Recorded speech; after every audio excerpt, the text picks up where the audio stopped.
You had worked at Magic City before. Yes. What did you do at Magic City exactly? I was a dancer at Magic City. You were? Yes. Okay. How long did you dance for? I danced for about 12 years. 12 years? Yep. Strictly at Magic City or? I mean, I danced around at other clubs, but mainly at Magic City. I was at other clubs before I went to Magic. So once I went to Magic, that was like my base club because I made money there. Magic City's and the other clubs you worked at, was it just black gentlemen's clubs predominantly that you worked at? Yep. Now, why did you quit? Well, I quit because I started, like I've always said that like once I started making money off my music, I was going to quit because I was using it as a means to an end anyway. So once the opportunities started coming in, I'm like, okay, you know, it's time. And then not only that, like I started noticing that who I was when I started wasn't who I was like when I really got into my music and became passionate about it like I really wanted to be. So it was just time. Now, okay, you danced for 12 years. Mm-hmm. At what point was the music in the 12 years beginning to start to take seriously for you in that timetable of 12 years? Well, I'd always been serious about my music from the time that I started. Like, oh, okay. I started singing when I was a kid. Like, I have pictures of me singing in church when I was like 5 years old.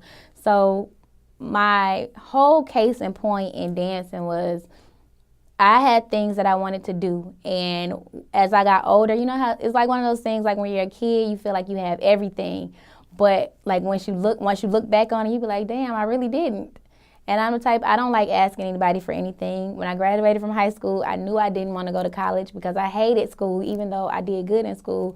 So I guess I was just always different. I was always an entrepreneur in my own right.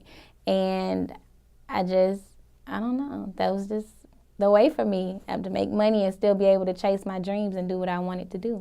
So you were doing music the whole time, but towards the end of the 12 years, you were making serious money off the music where you could leave the dancing alone. It wasn't even serious money. It was just like enough money? It wasn't even like, it was barely any money. Oh, wow.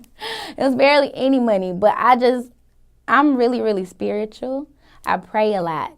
And I'm one of those people, like I know God don't play about me. So if I ask for something and I pray for something and then he delivers it to me, like I'm like, okay, I got to take heed because I see that he's answering my prayers. And not only that, like I write my prayers down. I write down my goals. I write down my dreams. I write down what I want to do.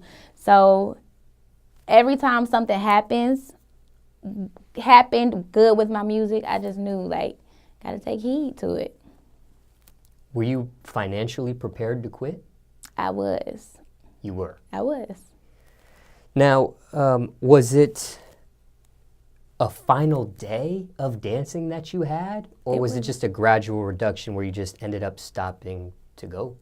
It wasn't even gradual. It was like, I kept saying to myself, like, I'm the type of person, once I have some money and I put my money up, I don't touch it.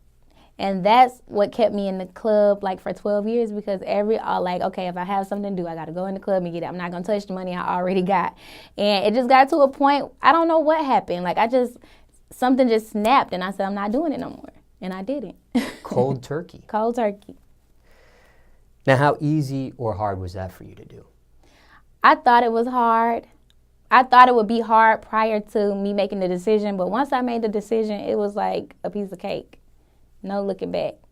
It's kind of like drug dealing, selling dope. Like you do it for a long time, and you like if enough shit happened to you, you know, at some point you're gonna say, okay, well I gotta take heed. I gotta just do something different because I'm getting the signs that it's time.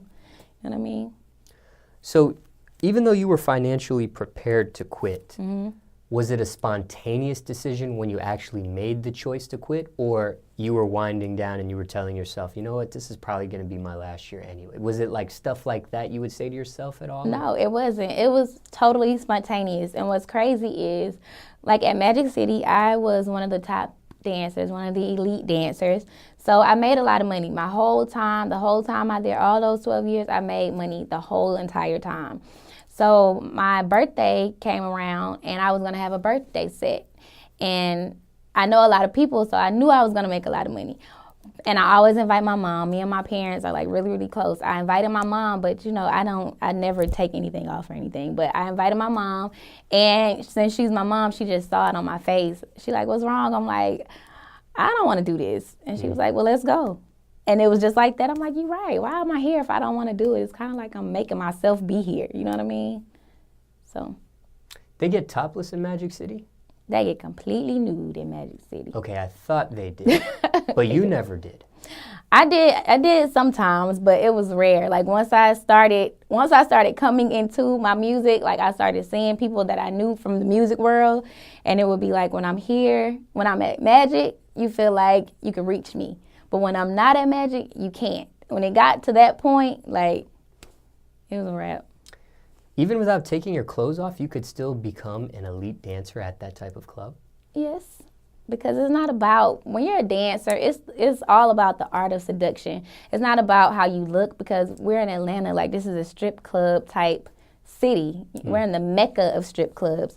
So a lot of guys that come in strip clubs that spend the money, like they don't necessarily look at you when you're naked. They come in and if they have like a girl that they like, a lot of times they like those girls because they talk to those girls. It's all about conversation. Conversation rule the nation. I don't have to have sex with you. I don't have to talk to you when you leave here. But when you're here, it's about me seducing you to get, you know what I mean? I have stuff I got to do.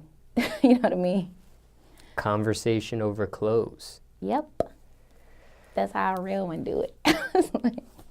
Now, when you spontaneously quit, again, you were financially prepared, but did you miss the lifestyle at all after the final quit? Not at all. Really? I actually wish I would have quit sooner. Didn't relapse? Didn't relapse.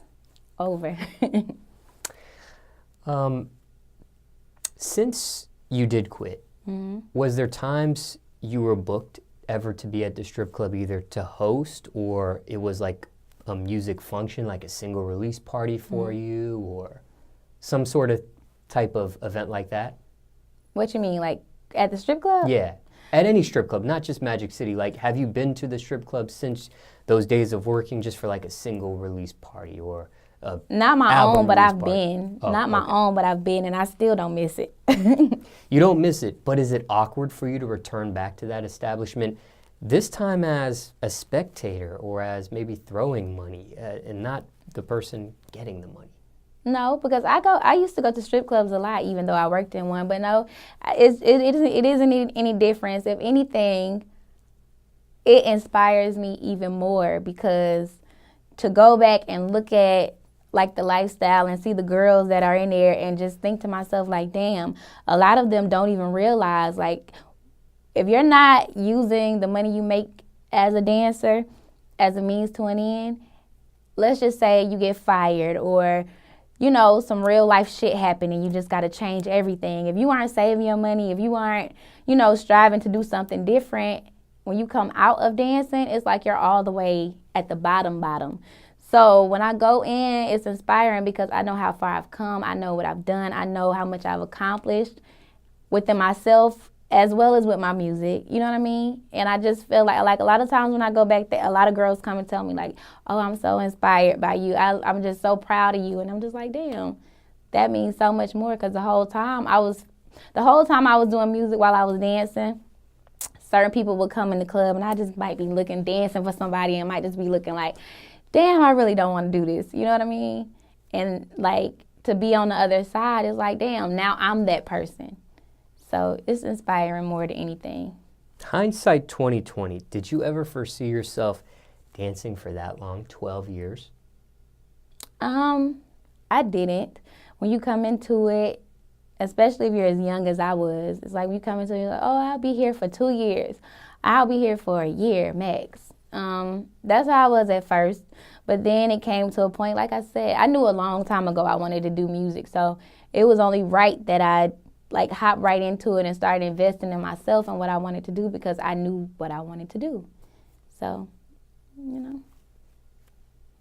How was that being in the strip club with your mom in attendance at the same time? Was that usual, or was that like a once in a while type of thing? No, it was only on my birthday because I made so much money. She had to help me get Oh, it together. I see. Her, my sister, my cousin.